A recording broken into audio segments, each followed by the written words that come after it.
pour, est-ce qu'on parlerait pas un peu cinoche, le top 10 de mes films de cette année. Il y en a certains sur lesquels j'ai déjà fait des vidéos, donc vous allez peut-être pas être surprise par tout le top 10, mais allez, let's go. Numéro 10, Dalva, de Emmanuel Nico, avec notamment Zelda Samson, Alexis Mananti et Marie Denarno, que je cite parce que je l'adore et on la voit pas beaucoup. Évidemment, dans le film, c'est principalement Zelda qui prend beaucoup de place. Elle joue donc une fille d'une 12aine d'années qui arrive dans un foyer et on découvre qu'elle est un peu en décalage, c'est-à-dire qu'elle s'habille comme une femme, elle se maquille, elle se considère comme une femme, comme une adulte. Désolée Miss, mais là, ça va pas être possible, tu peux pas aller à l'école comme ça.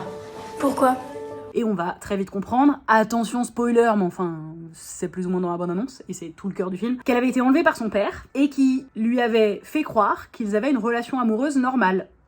Donc tout le cœur du récit, c'est de lui réapprendre les normes, à savoir que non, elle n'est pas amoureuse de son père et son père n'est pas amoureux d'elle et ils ne sont pas un couple, et que son père est un criminel. Et donc elle réapprend à s'intégrer dans la société, elle réapprend à être une enfant, une ado, elle a des copines dans le foyer, elle est prise en charge notamment par un éducateur joué par Alexis Mananti, et donc elle réapprend aussi ce rapport aux hommes, à l'homme. C'est un film qui est très dur, de par son sujet, évidemment. Il s'agit d'inceste, il s'agit de pédocriminalité, mais aussi hyper touchant, bouleversant, important. J'ai peur d'être toute seule. Puis ne plus jamais être importante pour personne. Numéro 9, Le Paradis, avec notamment Khalil Garbia et Julien de Saint-Jean qui jouent le duo de garçons au cœur du récit, et Aïe Adara, qu'on voit de plus en plus et que j'adore. C'est une histoire d'amour qui se passe dans un centre de détention pour mineurs. Pourquoi t'as autant de tatouages? Pourquoi t'en as aucun? C'est pas ici que vous allez pouvoir vivre ça. En fait, ce que j'ai vraiment aimé dans ce film, c'est pas le film de l'année, c'est pas la réalisation du siècle, c'est pas plein de rebondissements, mais en fait, ce que j'ai particulièrement apprécié, déjà j'adore les films qui se passent dans les prisons. Bon là c'est un centre pour mineurs, mais globalement c'est un peu ce style-là, c'est vraiment mon dada. Et en plus, en fait pour une fois, c'est une histoire d'amour homosexuel, mais c'est pas ça le sujet. C'est-à-dire que c'est pas une acceptation de leur homosexualité ou une lutte contre leur homosexualité avec un qui s'assumerait et l'autre qui serait plus dans le refus et le refoulement. Histoire qu'on a vu beaucoup, j'ai rien contre, hein. Je pense que c'est des parcours de vie qui concernent pas mal de gens, donc pourquoi pas, mais là pour une fois, c'est pas ça le cœur du récit. Ils peuvent pas être ensemble, pas parce qu'ils sont homosexuels, ils peuvent pas être ensemble parce qu'ils sont en prison. Et que c'est interdit. Ils ont pas le droit de se toucher, ils ont pas le droit de s'embrasser. Et je pense que ça fait du bien aussi de voir l'homosexualité, notamment masculine, représentée différemment que dans la violence et dans la douleur. Alors, ils sont en prison, hein, donc c'est pas méga joyeux non plus, mais quand même.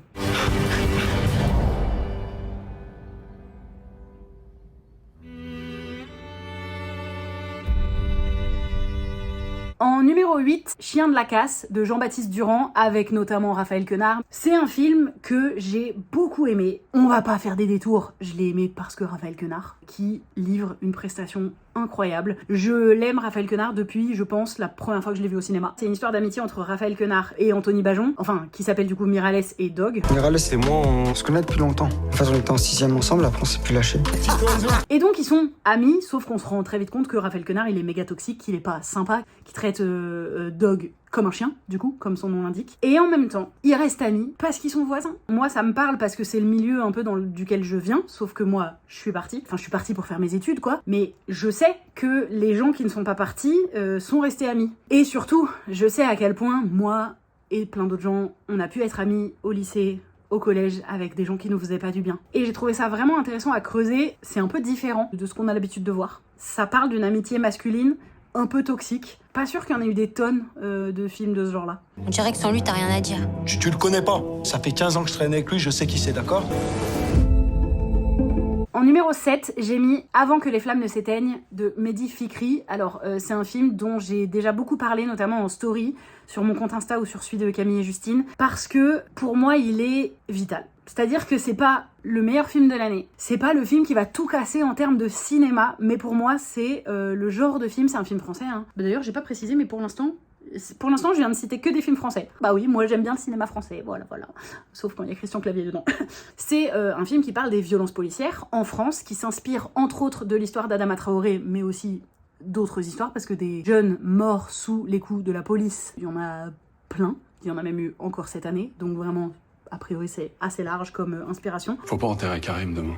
Une fois rendu à la famille, un corps peut plus faire l'objet d'un examen juridique. Vous devriez prendre vos propres photos. On va pas se laisser faire.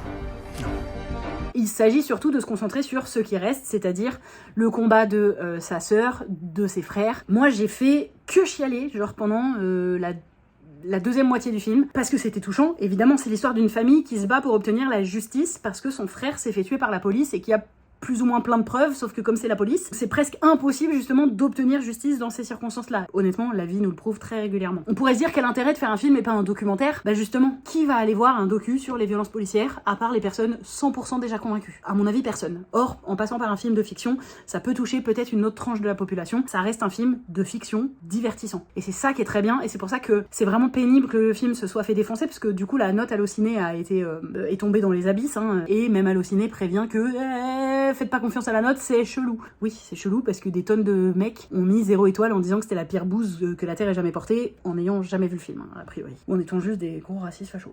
Pro-police. Je dis pas ça parce que je tousse. Vous avez la ref, c'est par rapport à la pro-police. Quand on a mal à la gorge. Voilà, donc ce film, moi je vous le conseille franchement. Il parle effectivement, il parle de nous, il parle de notre société. Je peux pas me dire que mon frère est mort pour rien. Au moment où les experts confirment les mensonges du parquet, on ne cédera pas.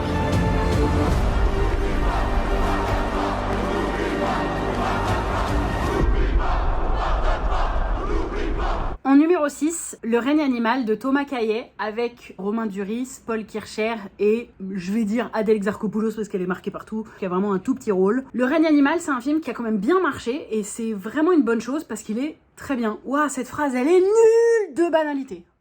Thomas Caillet, si vous connaissez pas, c'est celui qui avait réalisé Les Combattants, qui était vraiment un très beau film, trop stylé, avec Adèle Haenel, à l'époque où elle était pas encore boycottée par le cinéma français, parce que trop féministe.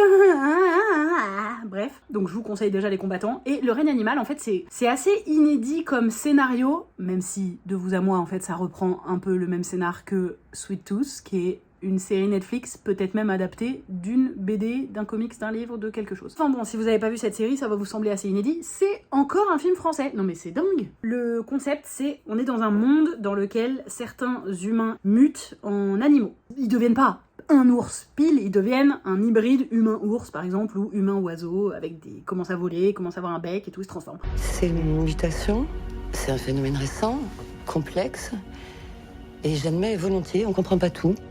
C'est ta mère, Emile. Du coup, on a le personnage de Romain Duris qui joue le père de Paul Kircher, dont la femme, la mère, enfin vous avez compris quoi, est en train de se transformer en animal et donc elle est plus avec eux, elle est prise dans un institut, bref. Et en fait, attention, le fils est peut-être aussi en train de vivre une transformation. Comment qu'on va faire pour gérer ça? Donc ça parle évidemment de la relation parent-enfant, en l'occurrence père-fils, de l'acceptation ou pas d'une transformation. C'est un peu aussi le côté film d'ado, parce que malgré tout le fils c'est un ado et donc il se transforme alors qu'il est un peu amoureux d'une fille. Comment ça va se passer? Comment ses copains vont le prendre? Dans ses copains il y a ceux qui... c'est assez... représentatif parce que dans sa bande de potes il y a ceux qui sont complètement contre, ah Berg, les nouveaux mutants faut les tuer, et d'autres qui sont là genre mais non mais venez on les aide. Il y a même des collectes pour leur donner à manger. Le parallèle est assez clair, hein. Par exemple sur l'accueil des migrants en France. En même temps, ça reste un film de genre, c'est-à-dire que ça fait un peu peur parfois, c'est un peu fantastique puisqu'on voit les créatures, c'est très divertissant, c'est pas mal touchant.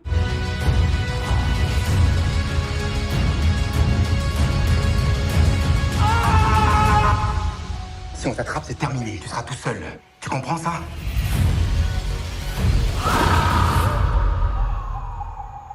En numéro 5, j'ai mis Annie Colère. C'est un film que j'ai vu il y a longtemps, parce que je crois qu'il est sorti en début d'année, et qu'ensuite je n'ai eu de cesse de conseiller. C'est réalisé par Blandine Lenoir, et c'est avec notamment Laure Calamy. C'est l'histoire donc de Annie, en 74 je crois, lorsque l'avortement était encore interdit en France, mais que le MLF militait fort pour que ça change. Et donc Annie, elle a une quarantaine d'années, elle tombe enceinte, et elle peut pas le garder, elle veut pas le garder, parce qu'elle a déjà d'autres enfants, et surtout parce qu'elle fait ce qu'elle veut, sauf que l'avortement est interdit, donc elle va aller dans une asso qui justement fait des avortements illégaux.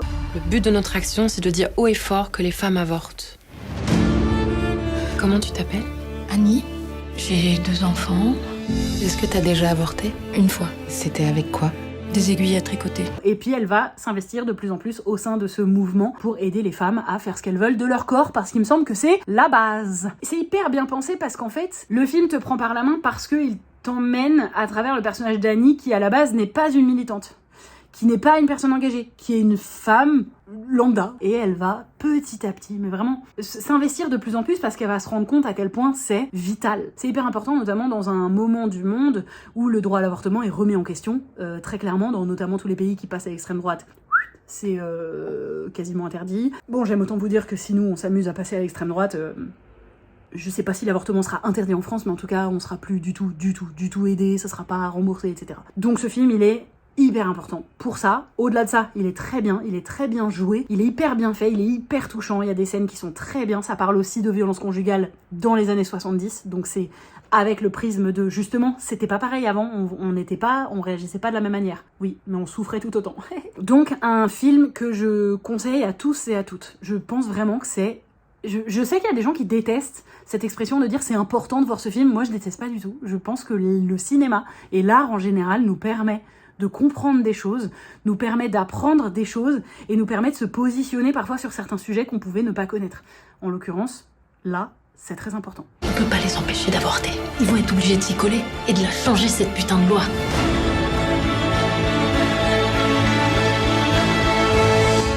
Avortement ou pas, on parle pas de la même manière à une femme qui a les jambes écartées. Et encore, là, t'es en slip. Je comprends. En numéro 4, j'ai mis Aftersun de Charlotte Wells. C'est le seul film américain en langue anglaise que j'ai dans mon top. Incroyable, non? C'est un film avec Paul Mescal et Frankie Corio. Les gens qui me suivent, qui connaissent un peu mes goûts, vous savez que ma série préférée presque de tous les temps, c'est Normal People avec... Paul Mescal, je l'adore et j'étais très contente de le voir dans un film. Donc je me suis précipitée et en fait, c'est pas forcément un film que j'ai adoré au visionnage. C'est pas forcément un film que j'ai beaucoup conseillé derrière, mais c'est un film qui est beaucoup resté dans ma tête. Et au final, il est 4e de mon top. Il s'est placé tout seul, genre mes doigts ils ont écrit comme ça, tout Aftersun, j'ai pas choisi. Bon, en vrai, il est très bien. Je l'ai vu revenir dans les tops cinéma de beaucoup de gens. Je pense que c'est un très beau film. Donc c'est l'histoire de Sophie qui a une dizaine d'années, qui passe des vacances d'été avec son père dans un complexe hôtelier, je sais plus où. L'endroit importe peu, c'est pas ça le sujet. Et on sent que il y a un problème. Est-ce que c'est ses dernières vacances avec son père? Si oui, pourquoi? Qu'est-ce qui se passe? On sait pas, c'est très mélancolique. Did you ever move back to Scotland? No. Why? And there's this feeling once you leave where you're from that you don't totally belong there again. Mais c'est à la fois très doux parce que c'est un rapport père-fille qui est très mignon, mais on sent quand même qu'il y a un bug, que le père parfois il switch, il est plus là. C'est très silencieux. Il y a très peu de dialogue. On est beaucoup avec Sophie, cette petite fille. On voit ce qu'elle voit. C'est aussi un peu un coming of age movie. Ça veut dire elle rentre un peu dans l'adolescence. Elle connaît ses premiers émois amoureux. Elle veut avoir des potes, faire comme les plus grands, etc. Donc on la voit beaucoup observer le monde, observer son père, essayer de comprendre et en même temps essayer de se détacher de lui aussi. L'image est très belle, il y a des très beaux plans et vraiment ce film ne pourrait être dans mon top que pour une raison. Non, pour deux raisons j'allais dire. La première c'est le casting, Paul Mescal est génial et Frankie Corio elle est vraiment super. Putain pour une meuf si jeune de jouer si bien, c'est assez fou. Et surtout pour une autre raison, il y a une scène dans le film, c'est pas un spoil, je vous dis rien de spécial, il y a une scène de karaoké qui est incroyable. Elle est d'une puissance et d'une tristesse. Bah, tu peux pleurer pendant un siècle, je pense.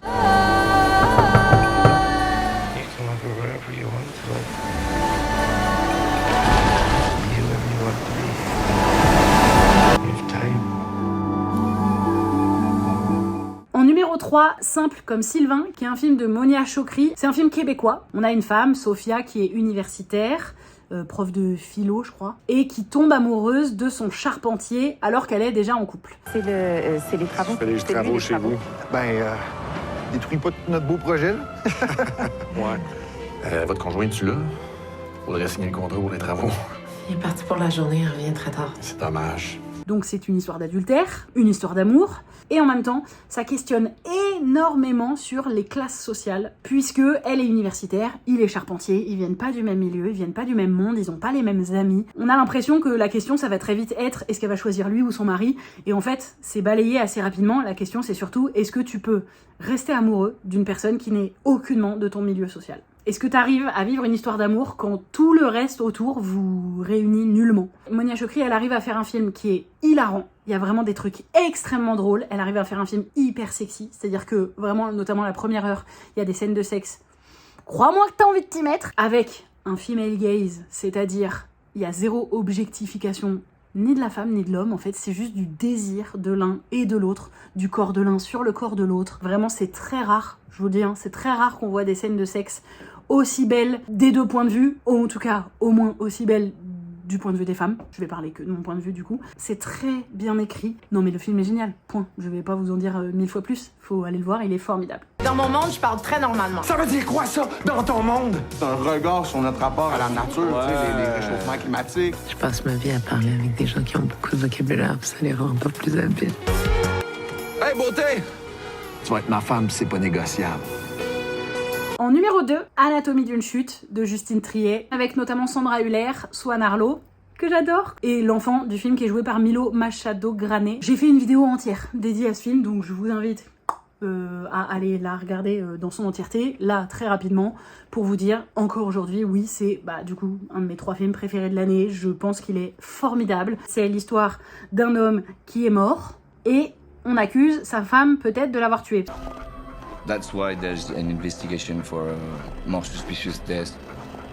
Because you were the only person there. And of course, you're his wife. Stop. I did not kill him. That's not the point. Et le but du film, c'est le procès de cette femme. L'a-t-elle tuée ou pas? Mais c'est surtout, est-ce qu'elle est accusée parce qu'elle est une femme? Et surtout parce qu'elle est une femme forte, puissante, qui a réussi plus que son mari, qui gagne plus que son mari, qui a du caractère, qui est bisexuelle et talentueuse. Tiens. Évidemment qu'il faut voir ce film. En plus, il a un rayonnement à l'international qui est très grand, n'en déplaise à notre gouvernement qui a pas voulu soutenir le film. Peut-être qu'il va nous choper un Oscar ou deux.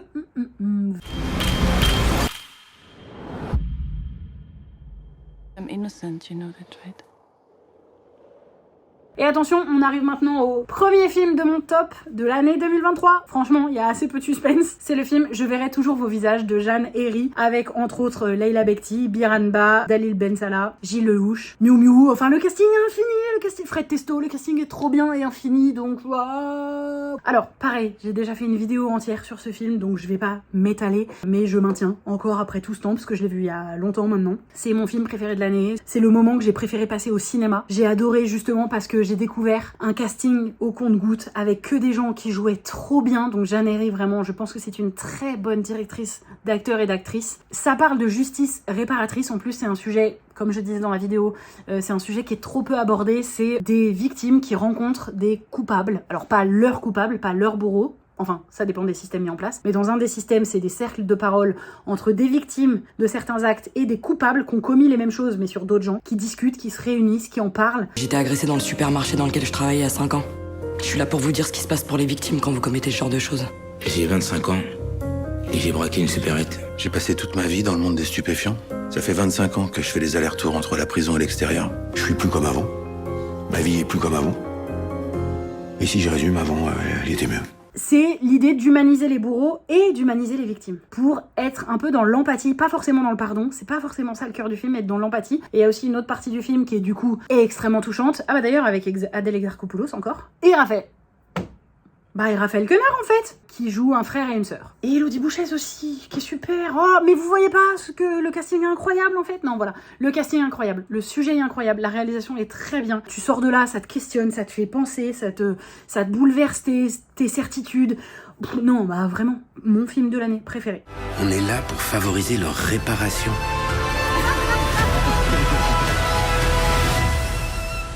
J'ai perdu mon frère quand j'ai porté plainte en fait. Et ça me fait de la peine, parce que j'adorais mon frère. Donc tous ces films, je vous encourage à les voir. N'hésitez pas à me dire ce que vous en avez pensé en commentaire et à me donner votre top 10 ou votre top 5 si vous avez la flemme d'avoir 10 films, hein. C'est tranquille. Putain, mais c'est fou qu'il y ait autant de femmes et autant de films français dans ce top 10. Incroyable, dis donc. Allez, bye!